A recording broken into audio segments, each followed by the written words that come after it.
नमस्कार। मध्य प्रदेश के चुनावी कवरेज को लेकर हम एक बार फिर हाजिर हैं खास कार्यक्रम चुनावी चिट्ठा में, और मैं हूं अंकुर यादव। मध्य प्रदेश में हो रहे उपचुनाव वैसे ही हो रहे हैं जैसे भारत में चुनाव होते हैं। भाषा की मर्यादाएं टूट रही हैं, कोई रो रहा है तो कोई शिकायतें लेकर पहुंच रहा है।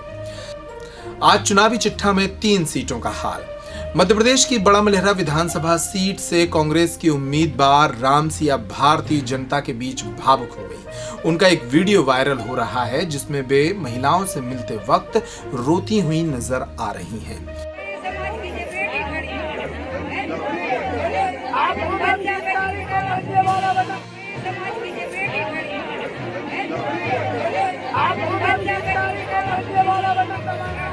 रामसिया भारती को कांग्रेस ने इस सीट से उतारा है, वे साध्वी हैं। इसी सीट से भारतीय जनता पार्टी की ओर से प्रद्युम्न सिंह लोधी हैं, जो 15 महीने पहले कांग्रेस के ही टिकट पर इस चुनावी अखाड़े से उतरे थे और चुनाव जीते थे, लेकिन फिर उन्होंने दल बदल कर लिया और वे भारतीय जनता पार्टी के मौजूदा प्रत्याशी हैं।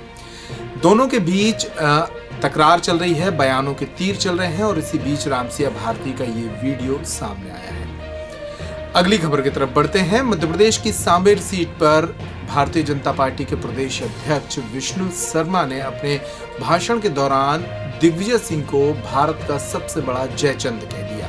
बीडी शर्मा ने एक जनसभा के दौरान कहा कि दिग्विजय सिंह देश के सबसे बड़े जयचंद हैं, उन्हें भारत की आत्मा और भारत के संस्कारों से कोई लेना देना नहीं है। इसी कार्यक्रम में उन्होंने सिंधिया को, यानी ज्योतिरादित्य सिंधिया को कहा कि उनके भीतर राष्ट्रवाद का बीज बचपन से ही है। कमलनाथ पर निशाना साधते हुए बीडी शर्मा ने कहा कि वे अकेले ही घंटी बजाते पूरे मध्य प्रदेश में घूम रहे हैं। और अब बात दिग्विजय सिंह की। दिग्विजय सिंह शुक्रवार को निर्वाचन आयोग के कार्यालय पहुंच गए।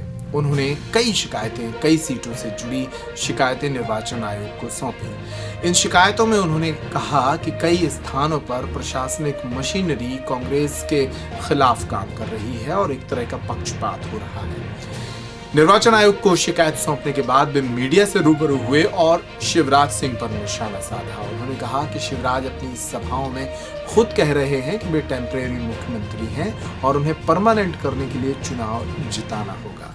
दिग्विजय सिंह ने आरोप लगाए कि शिवराज सिंह चौहान चूंकि वर्तमान में मुख्यमंत्री हैं, इसलिए उनके कब्जे में प्रशासन है और प्रशासन कई सीटों पर भारतीय जनता पार्टी के प्रत्याशियों के हिसाब से काम कर रहा है। तो आज के चुनावी चिट्ठा में इतना ही। पैट्रिक टाइम मध्य प्रदेश समाचार पर खबरों का सिलसिला लगातार जारी है। चुनावी कवरेज के लिए आप पैट्रिक टाइम पर बने रहें। नमस्कार।